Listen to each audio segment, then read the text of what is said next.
আমাদের মুরগিগুলো যে এইখানে এভাবে ডিম পেড়ে রাখবে তা আসলে আমরা কখনো ভাবতেই পারিনি। দেখতে পাচ্ছেন মুরগিগুলো অনেকগুলো ডিম পেড়ে রেখেছে। এখানে প্রায় ১১টির মতো ডিম পেয়েছি আজকে আমরা।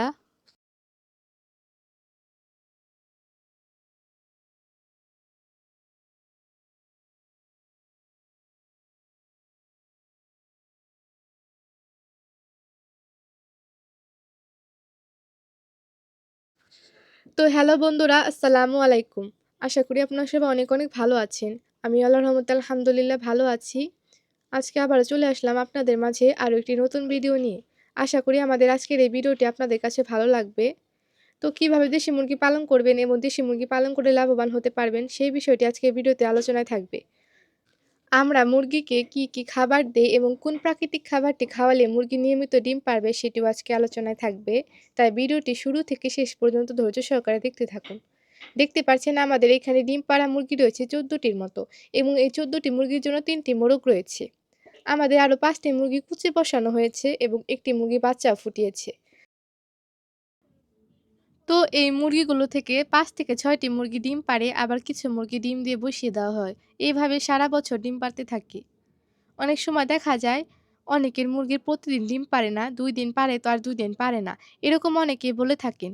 মুরগি প্রতিদিন ডিম না পারার কারণ হলো মুরগিকে পর্যাপ্ত পরিমাণে পুষ্টিকর খাবার না দেওয়া। অনেক সময় পুষ্টিজনিত ঘাটতি থাকায় মুরগি নিয়মিত ডিম পারে না। এজন্যে মুরগিগুলোকে পুষ্টিকর খাবার দিতে হবে। আমরা সাধারণত ডিম পাড়া মুরগিকে একটি গুঁড়া খাবার খাইয়ে থাকি।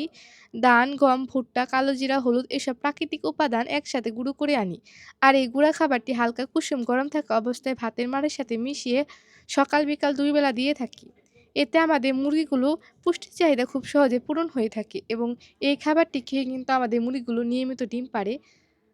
দেখে বুঝতে পারছেন কতটা সুন্দরভাবে খাবারগুলো খাচ্ছে। আর এই খাবারটি খাওয়ালে কিন্তু মুরগির রোগ বৃদ্ধি হওয়ার প্রবণতা অনেকাংশেই কমে যায় এবং মুরগি সারা বছর সুস্থ সবল থাকে।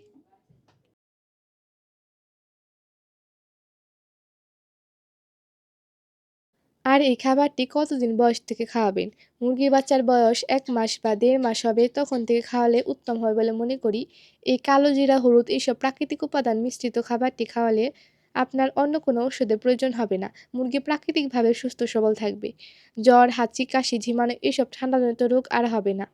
ইনশাআল্লাহ শীতকাল, গরমকাল যাই বলুন আপনার মুরগিগুলো ইনশাআল্লাহ সারা বছর সুস্থ থাকবে। দেখতে পারছেন আমাদের মুরগিগুলো কিন্তু একদম সুস্থ সবল রয়েছে। এই মুহূর্তে কোনো রোগ ব্যাধি নেই আলহামদুলিল্লাহ। আমরা কেবল শখের বশে এই মুরগিগুলো পালন করে থাকি। এখানে প্রায় ২০ থেকে ৩০ টি মুরগি রয়েছে। আমরা এখনো বাণিজ্যিকভাবে খামার শুরু করিনি। গ্রাম্য পরিবেশে ছেড়ে এইভাবে মুরগিগুলো পালন করে থাকি। এতে করে আমরা ভালোই সফলতা অর্জন করতে পেরেছি। আমাদের আর বাইরে থেকে ডিম কিনে খেতে হয় না এবং এইভাবেই সারা বছর ডিমের চাহিদা পূরণ হয়ে যায় এবং কিছু ডিম আমরা বাজারে বিক্রি করতে পারি। তাই আপনারা চাইলে গ্রাম্য পরিবেশে এভাবে ছেড়ে মুরগি পালন করলে লাভবান হতে পারবেন ইনশাআল্লাহ। আর খুব সহজে প্রাকৃতিক পদ্ধতিতে দেশি মুরগি পালন করতে পারলে আশা করি লাভবান হতে পারবেন এবং সফল হবেন। তো এইভাবে প্রাকৃতিক পদ্ধতিতে খাবার তৈরি করে ডিম পাড়া মুরগিকে খাওয়ালে আশা করি মুরগিগুলো নিয়মিত ডিম পাড়বে এবং ডিম না পাড়ার যে কারণগুলো তা অবশ্যই আপনারা বুঝতে পেরেছেন। আশা করি আমাদের আজকের এই ভিডিওর মাধ্যমে বুঝতে পেরেছেন যে দেশি মুরগি কিভাবে পালন করলে লাভবান হতে পারবেন এবং কোন খাবারটি দিলে মুরগি নিয়মিত ডিম পাড়বে।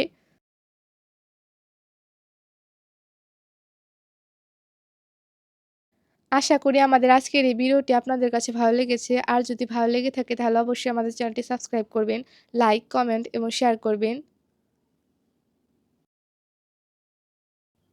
আর যারা এখনো আমাদের চ্যানেলটি সাবস্ক্রাইব করেনি দয়া করে সাবস্ক্রাইব করে দিবেন এবং ভুল ত্রুটি হলে অবশ্যই ক্ষমা দৃষ্টিতে দেখবেন এবং অবশ্যই আমাদের জন্য দোয়া করবেন এবং আপনাদের জন্য অনেক অনেক ভালোবাসা এবং দোয়া রইল। আজকের এই ভিডিওটি এই পর্যন্ত দেখা হবে পরবর্তী কোনো ভিডিওতে। সেই পর্যন্ত আপনারা সবাই ভালো থাকবেন, সুস্থ থাকবেন। আল্লাহ হাফেজ।